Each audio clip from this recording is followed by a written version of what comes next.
Welcome to Style Sessions. I have here a beautiful artist, Sade English, here with me. She's having an exhibition in the Bauhaus called Anticlone, the Immortal Diaspora. Would you mind introducing yourself? Okay, so I'm Sade English. It's so weird saying your own name. But my exhibition, the Anticlone Diaspora, originally Anticlone was a concept that I made, which evolved from being in art school and recognizing that everyone seems to be very clone-like. Though art school was always about freedom of expression, be as you are, create whatever your inner is, the output always seemed to be the same. And I didn't understand the concept of going to art school and being told to express yourself naturally, but yet they expect you to conform to their educational system and their way of design and art. So I created the term anti-pain because I was basically trying to be everything, everything that they did not project on you. And so now with Sade English, I didn't want it to be originally starting off as fashion design. I didn't want it to become like the mass production or the ready-to-wear way of fashion. I wanted it to be more just a freedom of expression, and anti-cloning itself means that you're not being able to just clone yourself or clone your ideas or looking at the past and constantly trying to remake something. Instead, you're an anti-clone, so you're just your own individual expressing yourselves naturally. And then the Immortal Diaspora, that evolved from looking into my own ancestry, because I would say around late 2019, or no, mid 2019, I did my own ancestry DNA test, and then I was looking into where I was actually from. Though I'm Jamaican and Native American, that's what I originally thought. My ancestry DNA test showed all of the places in Africa where I'm actually from. So it was Nigeria, Ghana, Togo, Benin, Maasai tribe, which was incredible because I was always obsessed with them. And then it evolved that I was also Italian and Andean, which I knew also Peruvian and Colombian. But looking into it, I then started to feel I was more pushed into looking into my ancestry through my mother, and she passed in February 2020. So I actually named the exhibition or the collection of work a day before my mum died. I was next to her in the hospital, and my film was being created. I did a film that is showing at the exhibition. I would say, I think it was January, the 2nd of January, and we filmed it in Mandrake Hotel. And then when I was trying to figure out a title, the director was messaging me the day before my mum passed, like, what do you want to call it? And then I felt like the terminology immortal made sense because I decided to use a friend of mine, Christiana, who's Jamaican. Obviously, if you're Jamaican, you're also African first. And I wanted the diaspora to be something that I promised my mother that I would look into really understanding where I'm from and where we're from. And recognizing that there was Nigerian ancestry, Benin, and when I was looking into Benin, there's Agoji warriors, which were an incredible tribe who were the women who would protect the royalty, so they would protect the king. So, for instance, with the UK or Anglo-Saxon things, it's always men who are on the forefront. But what was incredible about Benin, that Agoji warriors are all women. So the women would actually protect the royalty, protect the tribes. And so I like the concept of including diaspora because I'm looking into the African diaspora as I'm evolving. And my mum was very pro on me understanding where I'm from because as much as I'm a mixed race woman, African ancestry is something that, especially as Jamaicans, it's always a Jamaican 1st, but they don't ever look into the depths as to where you originally come from. So I wanted to use that title as a terminology of my evolution as a person, trying to understand where I'm from, as well as making sure that I pay homage to my mother and trying to continue on relearning my ancestry. So the immortal diaspora was the mortal terms for my mom, because as much as she is no longer here in physical form, I feel like her spirit and her desire for me to learn about my own individualism as well as where we come from. I want that to relate and be a part of everything that I've created. But with that as the title for the film, when I was creating all of the paintings that are going to be shown at the exhibition, it was a mixture of trying to express the loss that I had of my mother. So that's why a lot of the paintings are extremely textured, because originally, actually, 4 of the paintings are paintings from my old exhibition, which I did in 2016. My mum fortunately came to the exhibition, so she actually saw them. But I wanted to include the current emotions that I'm feeling in regards to my mum passing, as well as everything that's evolved during the pandemic. because obviously you have the Black Lives Matter movement because of the George Floyd situation. It just meant globally the uproar and the pain that we were all feeling. And it was very weird for me because I lost my mum February 24th, and then the pandemic happened straight after. And because of the pandemic, even things like her funeral and everything was so restricted and complicated. I was told on the day I was only allowed to have 2 people come to her funeral. But I had 12. But because they already had arrived and it was the day before, I think it was when they decided to do lockdown, then Boris then decided what dates and how many people and what things can go on with. Unfortunately, funerals can still go ahead. So going to her funeral and experiencing reconnecting with her family, we were then talking about our ancestry and where we come from. And that way, it was almost like I was expressing the loss of my mother, but as well as that, I was having to express the frustration I was having with the world at the time. Because Black Lives Matter is not a temporary thing. As much as everybody now wants to hashtag it, put it everywhere, and it's almost like a trending topic. It's awful to say, but the movement started. It didn't even start, I don't want to say in 2016 when we did the first protests, but civil rights is something that is continuing to go on with. I don't feel like it ended in the 60s, it's a continuation of that. But feeling loss of my mother, then feeling frustration within the pandemic, and then feeling the Black Lives Matter, it was just a constant pull on my emotions.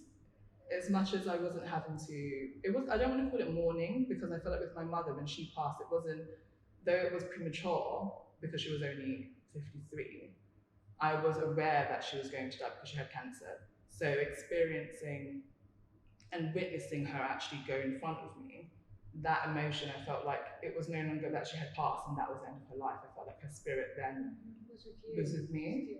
So I think that's why, as much as people, unfortunately, when they lose such a close loved one, they really do, you can see their mourning, you can see their grieving, and their entire spirit seems to be quite, unfortunately, negatively affected. But for me, it wasn't that. Like, even when she passed in front of me, my family were like, why do you seem so calm? But it was because I knew that she was free, she was no longer suffering. But though she was no longer suffering, and I wasn't suffering, I was more happy that her spirit was then with me, and her suffering and the pain in her body was no longer happening. I then realized, as much as I appeared calm, obviously I was still going through accepting the loss. And that's when I ended up creating the paintings.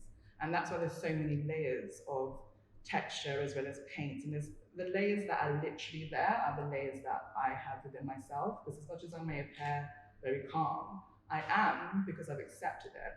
But the paintings show the process of having to experience everything that was happening globally, as well as everything that I was feeling internally. So it was more almost like I was narrating my journey through the paintings. Have they changed from the very beginning? Yes, they have. I think there were 2 that I did that were more soft, because I feel like it was almost an element of turmoil. So it was soft, I was very calm, I had accepted it. And then Black Lives Matter and the George Floyd video, and everything was so viral, and you could see everything. It almost became like an emotional war, because I had to accept my mother had passed, but then I had to accept that the world simply wasn't accepting of anyone simply because they're black. And though I had always known that was the case, because of the lack of equality, of being oppressed as an entire race. As much as I hate that concept of, we're always having to state that we are human beings. At the end of the day, for me, whether you're black, I'm mixed. So I already had an element of not necessarily confusion, but being from 2 different nationalities, but being raised within a black Jamaican family, I still felt an element of not true understanding of my identity, recognizing that I didn't look like my family. So the paintings originally were more me calm, accepting that I had come to acknowledge my identity. But then the paintings then changed with the different layers that I was including, because I was experiencing different things all the time. So they definitely have changed. Some of them are extremely textured with the technique that I made. I was using, originally I was using a paintbrush, then I started to use a stick, because I was looking at how original art was made with the Incan Empire because my father is Peruvian and Colombian, and whenever they were creating paintings or anything that the art world may call paintings now, then it was just obviously tribal art. But they would use sticks and brushes or themes. So I decided to, rather than using a paintbrush, which is a 21st century tool, I actually found a stick in my garden and I started to almost deconstruct what was originally there and then layer on top. So there, for instance, when I did the first protest, the Black Lives Matter protest, I came home that night and I made another painting. So the one that was originally there, I then changed because I'm not gonna lie, I was angry because whilst we were protesting, it was beautiful to feel that you were with a collective of people who all felt the same frustrations that I felt. But then once the protesting was done, what happens then? You know, it's like the sense of coming together and coming as a community, as a collective of people to fight for the same thing. Once the music and the shouting is finished, what changes? Supposed to do with Yeah. what situation comes. Yeah. Exactly. You're not ready for it. Yeah, and so I felt like because I felt an element of not despair, but more what happens now. I then put that emotion into a canvas, then I leave it, let it dry, and because the foam itself erupts, it's almost it kind of literally expresses, or it's a visual representation of my mindset constantly erupting and then calm again, and then that's why a lot of the layers. There's some that are very thick and quite heavy, and I did feel obviously very heavy because I experienced the loss of my mum, and then everything went viral with the deaths that were happening and are still continuing to happen.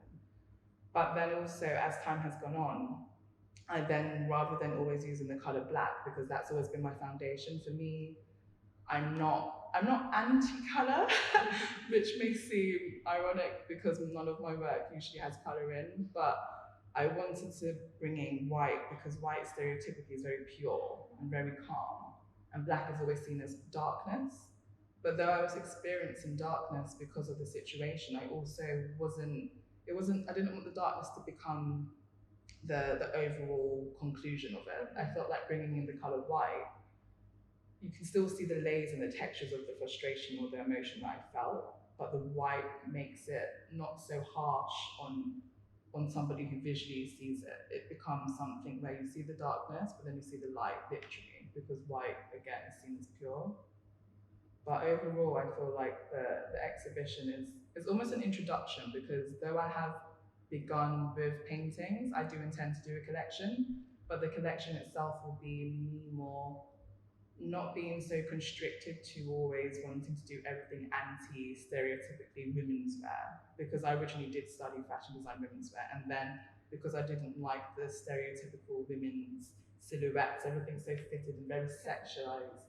So I was always looking into everything that was seen as androgynous. So I feel like now, rather than looking at anything that has gone before me, I'm trying to recreate different draping techniques and designs that will hopefully incorporate the textures and the layers of the paintings, but into actual different fabrics or different textures, you know, to try and make it more. Still black and white? Yeah. Actually, no. I'm actually using color because before my mum passed, I actually went to Marrakesh, where I always go. I get all of my fabrics in. It's a place that inspires me the most. But I realize it's because it's nothing like London.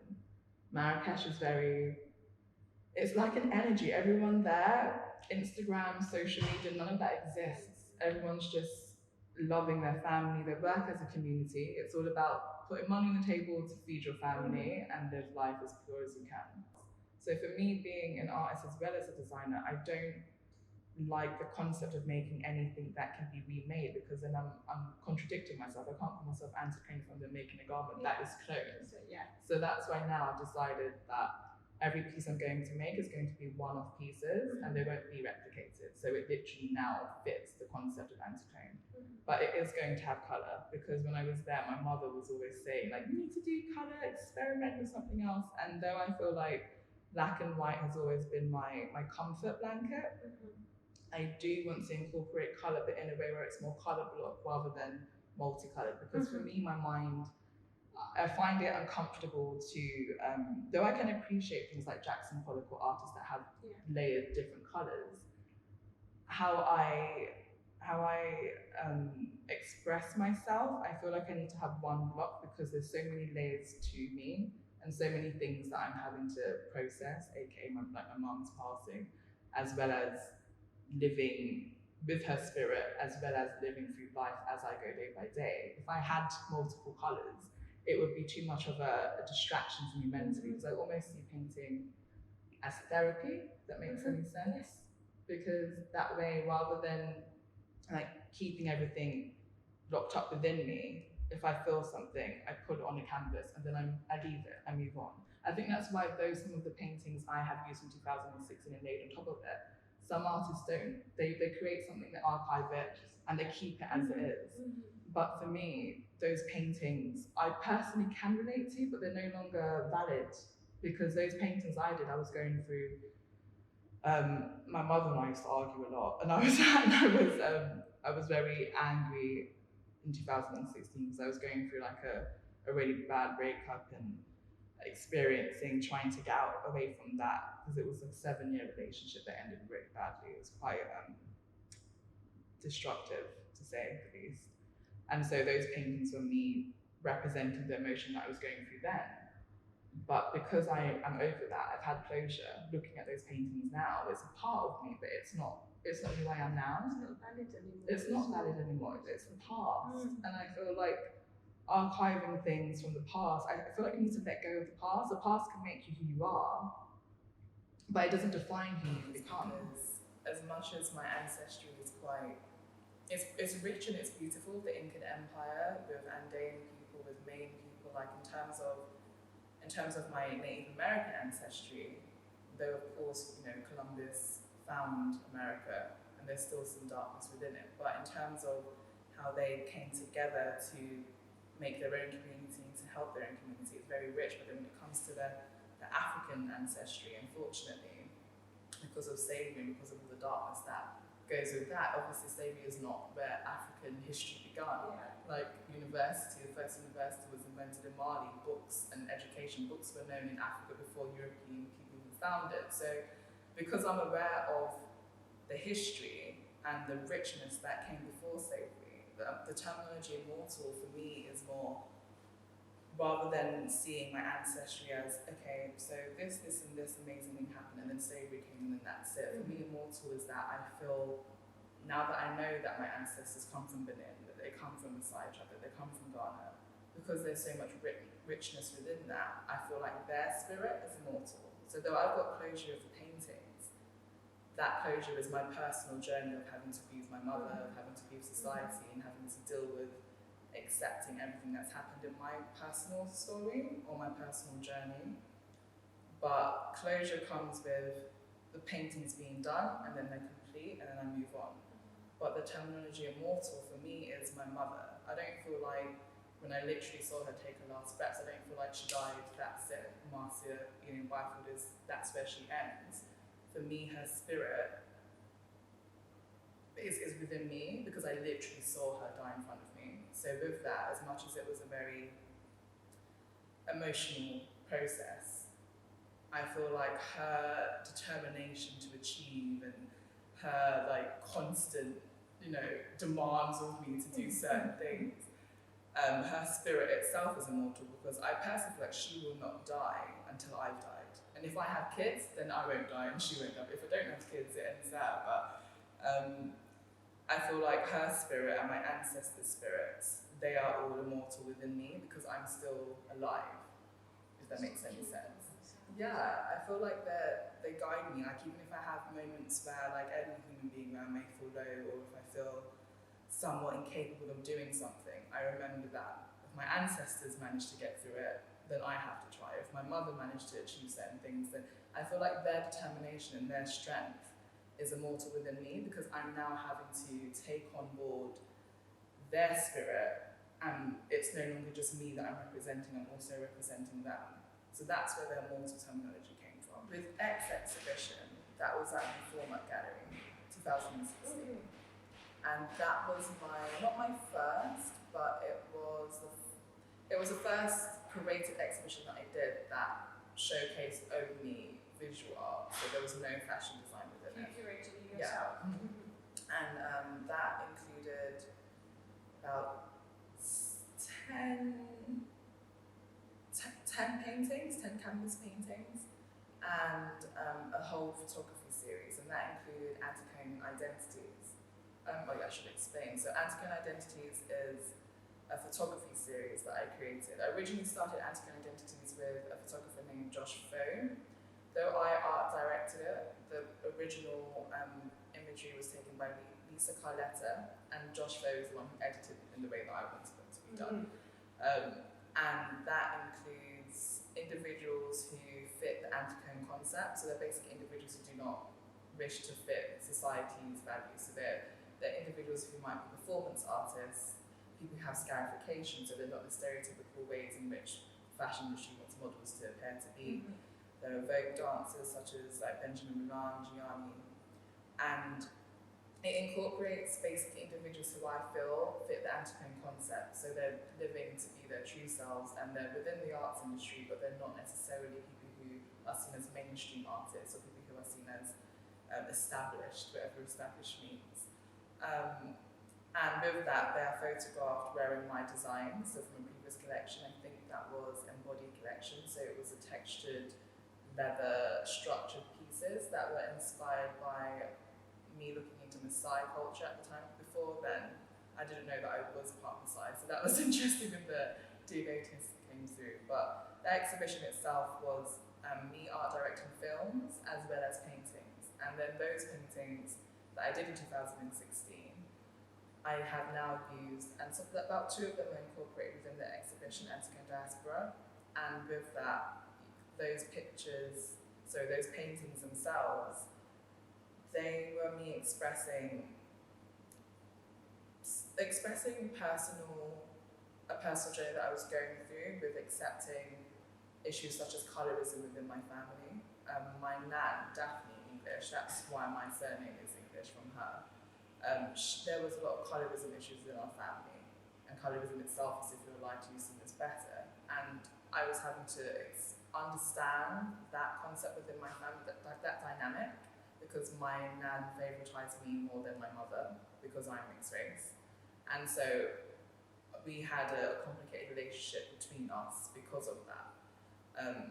So because my mother had gone through a lot of pain and struggle having to be trying to accept or trying to receive love from my nan, I was automatically given it.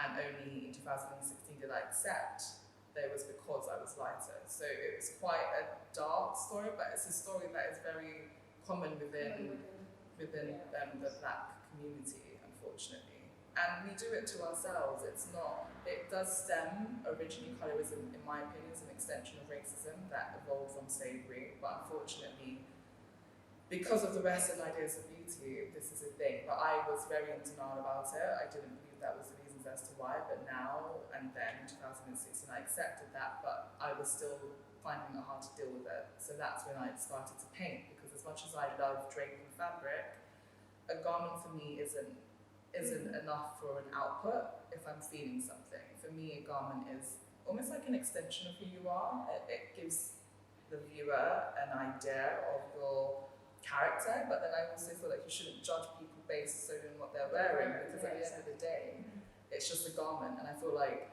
I'm very free with that, and some people find garments like, oh no, it's fashion, it's everything. And for me, no. Like, what you look like and what you wear should not be the ultimatum to who you are.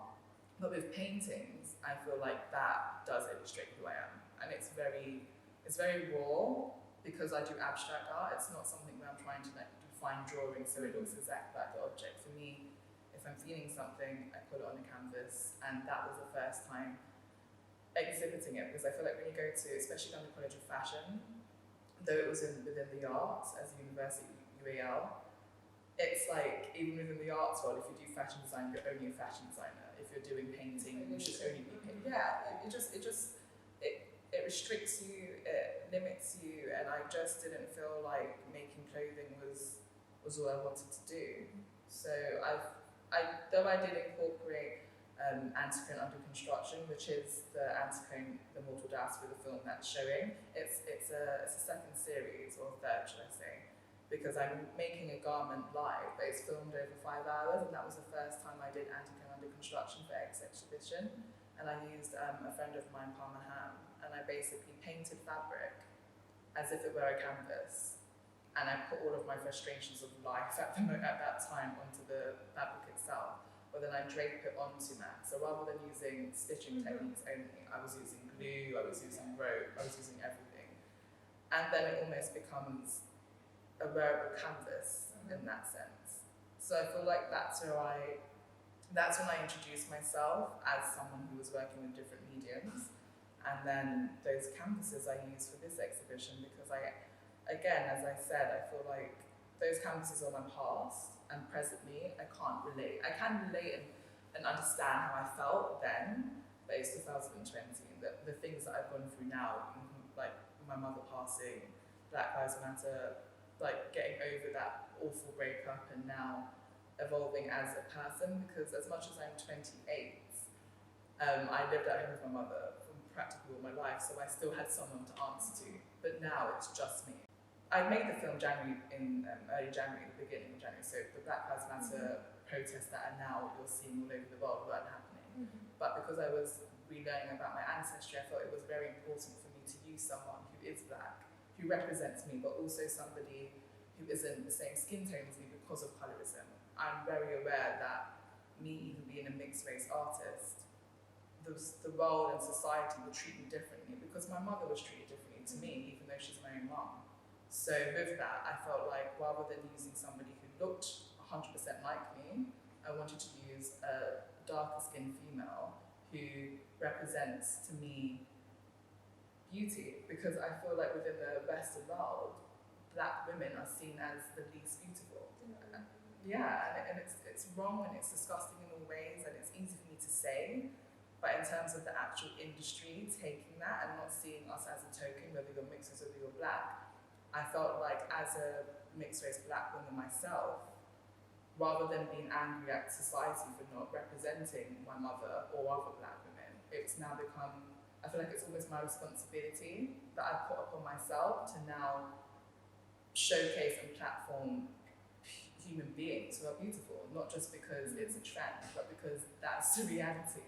So working with Christiana, you can see the evolution. I remember when my mother, she knew I was going to work with her, and she was like, she even has a message like, I'm very happy you're finally using Black people in your work, and though that may seem strange, because I do see like being artists who have always used people of colour in their work, but for me, it's not that I didn't want to, it's just it wasn't a necessity, because if I was creating something and my friends, I felt like would work within that concept, I used them. It wasn't about, I have to choose somebody because they look like me. You're just an individual that I respect and you fit the Anticlone concept, but now because of the world and how society is clearly showing their lack of consideration or care for Black women, I feel like it's very apparent that I need to include them within my work, because I'm aware that perhaps I will be accepted, but they're not.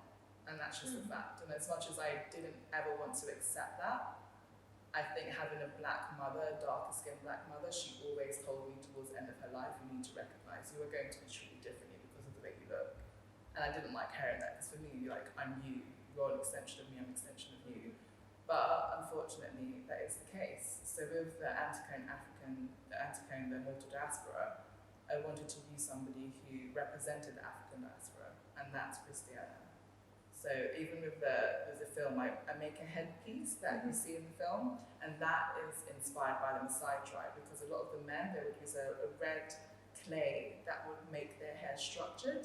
So that inspiration, every aspect of it comes from that, even the draping. It comes from the shaku cloth, and shaku cloth is a red robe that Black women and Black men wore, and still wear in the Maasai tribe. So that's why there's a lot of draping on the top part of the film that is actually inspired by the robes that the Maasai tribe wear. So if you're not familiar with the Maasai tribe, you probably just think it's a couture technique, but it literally has been within the tribe for the moment it began. So overall, you can see within the exhibition that I have now that it's exploring my evolution as an individual, as well as an artist, the new direction that I want to take. But I do feel like rather than having individuals to be the model for my pieces, I will now begin to use myself, because I've never been into being the face of my work. I've always felt like I'll be behind the scenes creating and directing, but now I feel like rather than searching for people to represent the concept at the end of the day, it's not just a concept, it's who I am. So rather than searching for people to fit that, because above all with the fashion industry and within the arts, if they're using a subject, it's someone who becomes a real life mannequin at the end of the day. They don't really have their identity is lost because they're now having to relive a concept or an idea that you have. And I don't want to do that to anyone. And that's why I did Anticlone identities, because I'm using individuals who have their own identity, but then they're still wearing my clothing. So I'm still doing what the industry does in that sense. So the new collection that I'll make, I will only be the person wearing the garment. So that would be interesting, being the model of it as well. But it's evolution. I feel like if I don't do it now, I probably never will. So yeah, we'll see.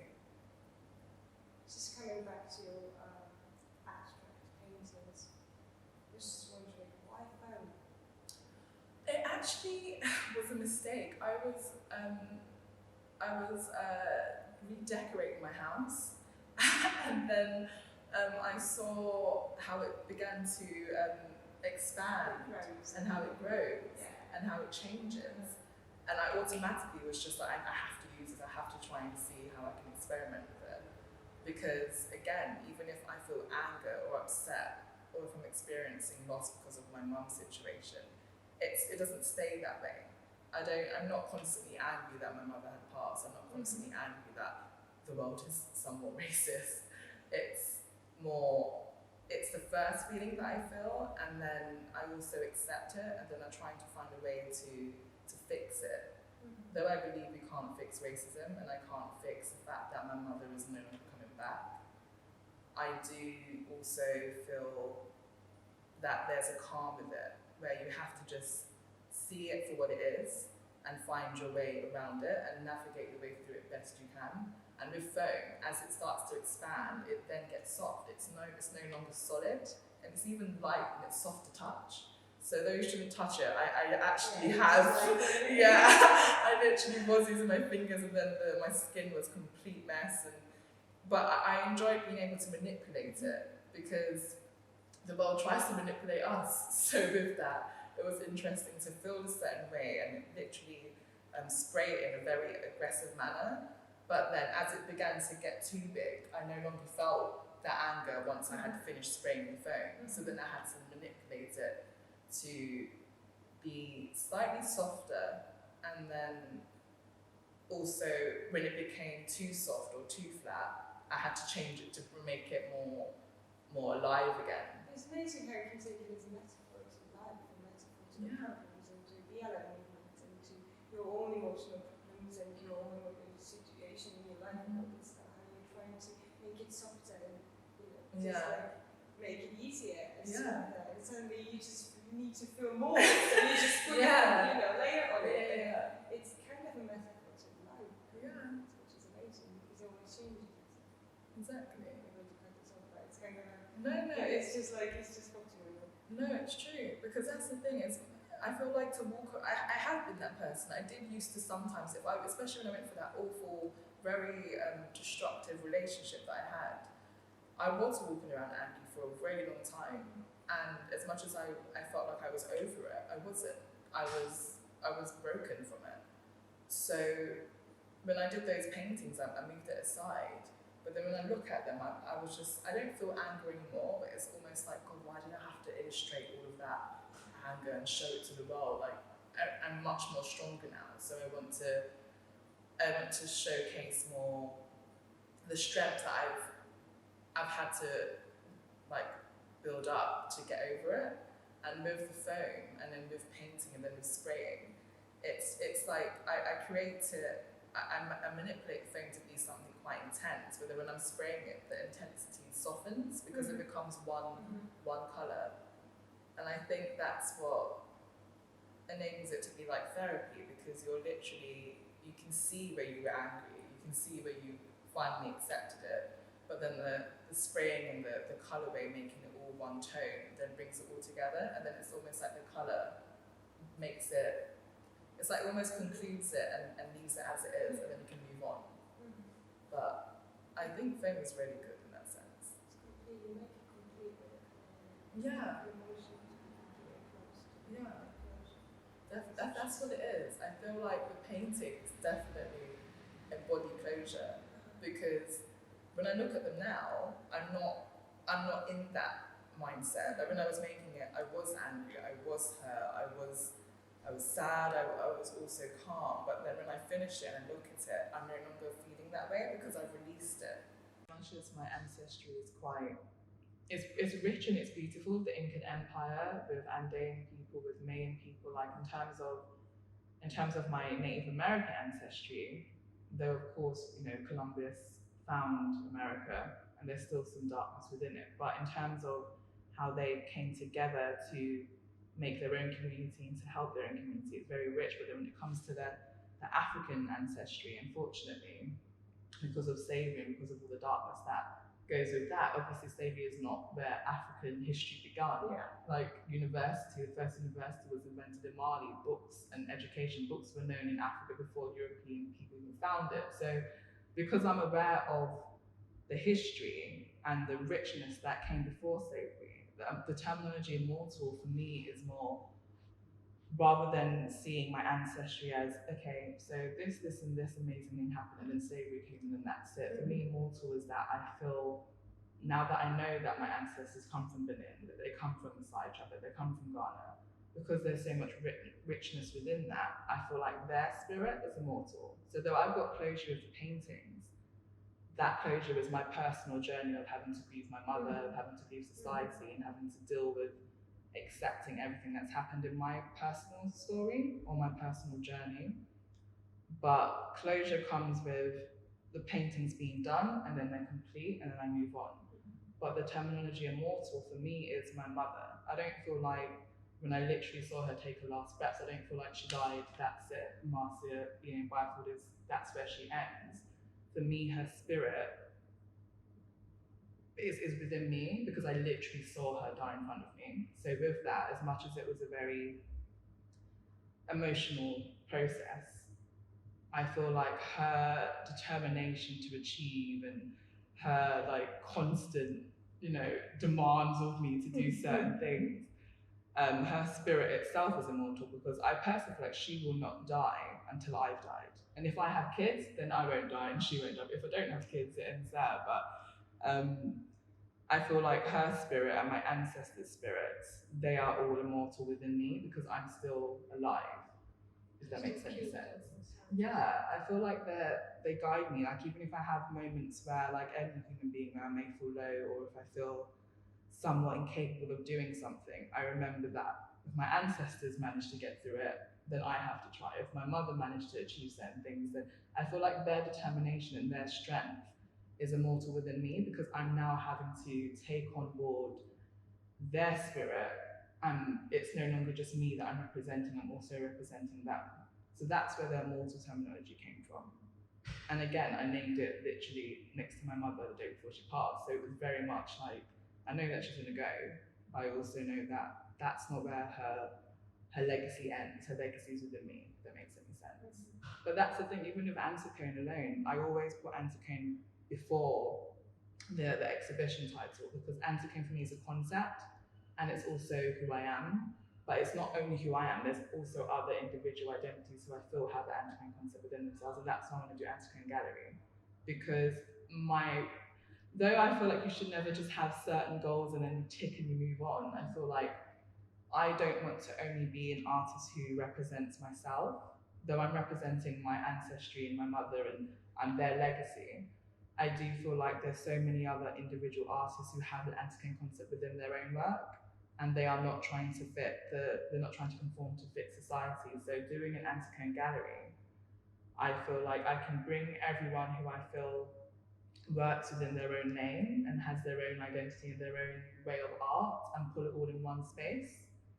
And Anticlone Gallery is my foundation. It's what I want to have in the future. I want to have a gallery that showcases different artists all over the world different mediums, maybe colour, maybe there'll be maybe colour, but platform and showcase other people, because I do feel like how people are especially in London, in the Western world, everyone's very for themselves. It's very like, I have to achieve this rather than bringing your community with you. That's why I've done Black Exchanges with Anna, because I feel like as much as I'm trying to work and express myself, and hopefully my artistry will be my foundations, I do feel like you can't just solely work on your own story.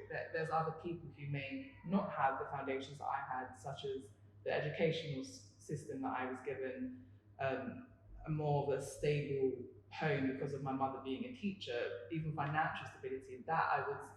I would never use the terminology privilege, because that's not what it is. It's an advantage, because my mother worked to get to a certain place, and now I am able to use that legacy to hopefully be able to platform others. And I think with Anticlone Gallery, that will, yes, be a space for me to have my work in, but I also want to platform others, because unfortunately with the arts industry and the fashion industry, it's still very what's trending, what's popular, what's aesthetically pleasing, rather than what's real. And if I can find a space, or create a space, should I say, that can platform individuals who are also on that journey but authentic with their journey, then I feel like that will be quite great, because then they become immortal, because then their work's seen, and then their past and their story is seen also. So it becomes like a whole space of like immortal is immortal within me, because I'm now having to take on board their spirit, and it's no longer just me that I'm representing, I'm also representing them.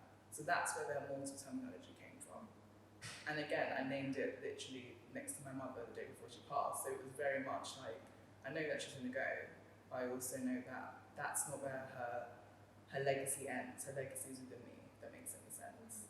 But that's the thing, even with Anticlone alone, I always put Anticlone before the exhibition title, because Anticlone for me is a concept, and it's also who I am. But it's not only who I am, there's also other individual identities who I feel have the Anticlone concept within themselves, and that's why I want to do Anticlone Gallery.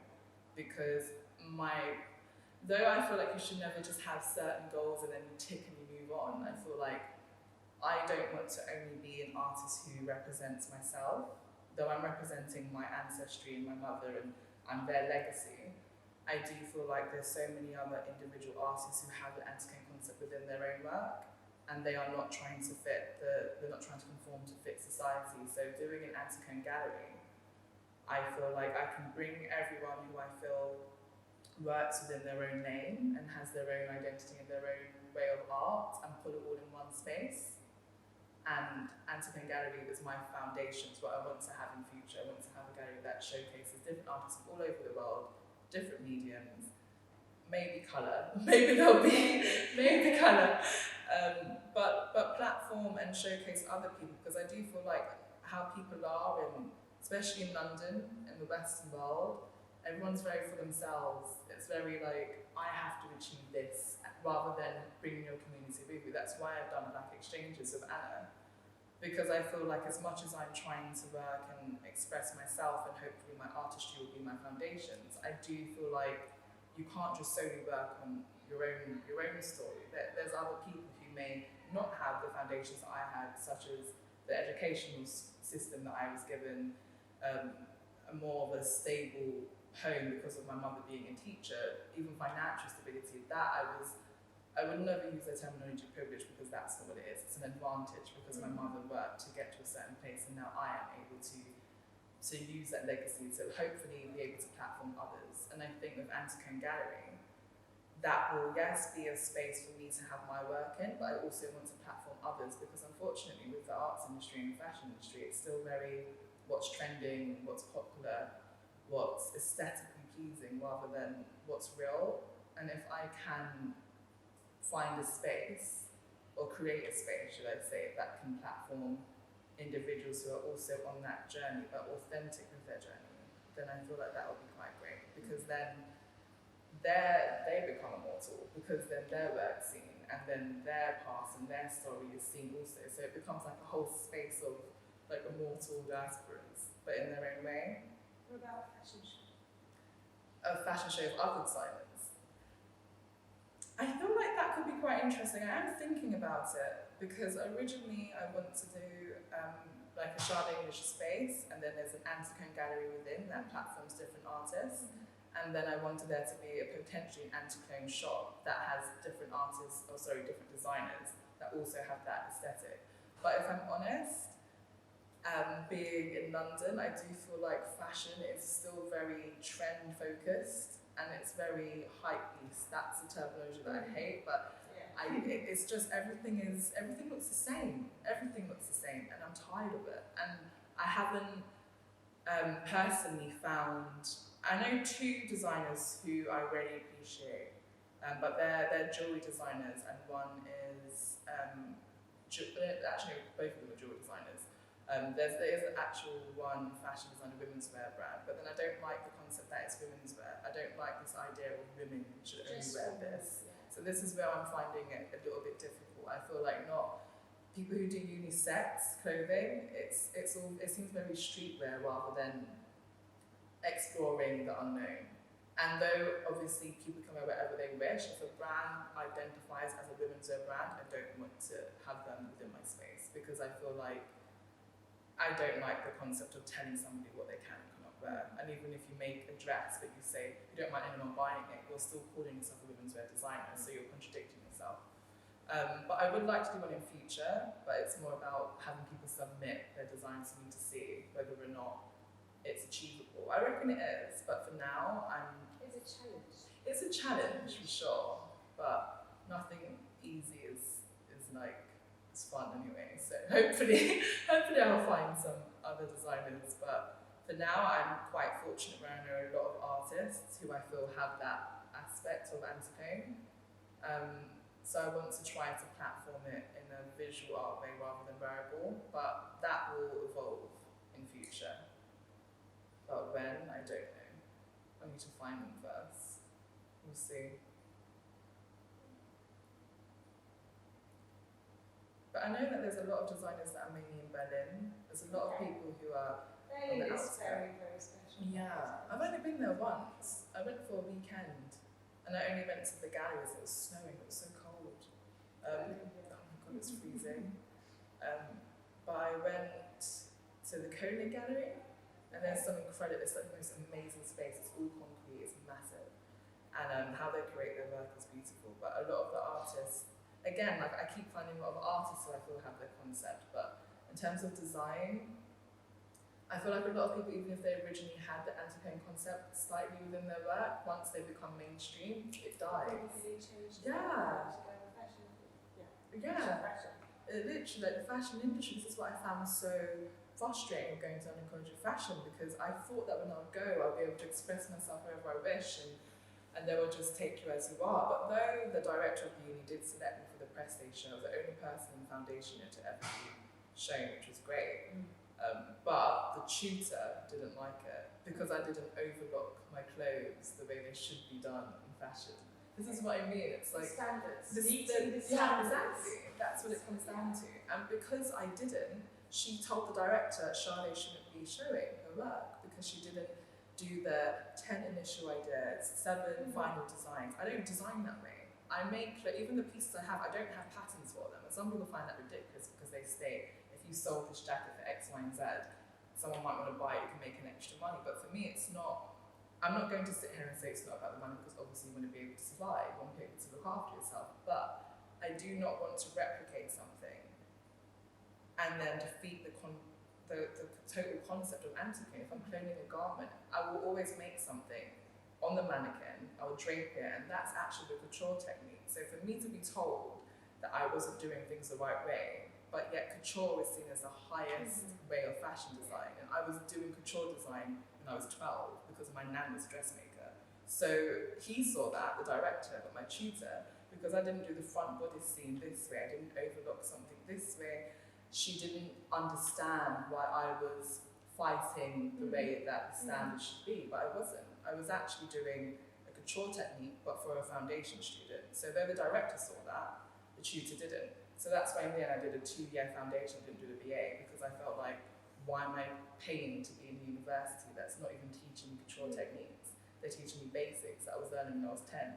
So it's like, Of course, I'm aware that UAL and fashion school is great for people who may not have had those foundations, and I'm aware that I had an advantage because I had dressmakers around me as a kid. But at the same time, if I'm paying to be somewhere and they're teaching me to not be genuine or not be authentically as I am, I'm basically devolving. I'm not evolving as a person because I'm being told to do things a certain way in order to be approved by the industry. And I've always recognised I'm not trying to be approved. I think for me it's a case where I make a garment, and fortunately my clientele are usually people who I know, and if they're not, they know of the individuals who have been seen within my exhibition, so they may relate to one, so then that way they then relate to my designs. But I'm not trying to do anything to be accepted by the industry, because quite frankly, the industry is not what I accept or what I wish to accept. I was always fighting against it. So I think my main way now is to do one-off individual pieces so that the garments can't be cloned. Yes, there may be a similarity in terms of how they're draped, but actually remanufacturing something and getting it mass-produced, I will never do that. Never. Thank you for watching a beautiful interview with a beautiful artist, Sade English. You're watching Stour Sessions, and if you want to know more information, they're in the description of the video. Bye.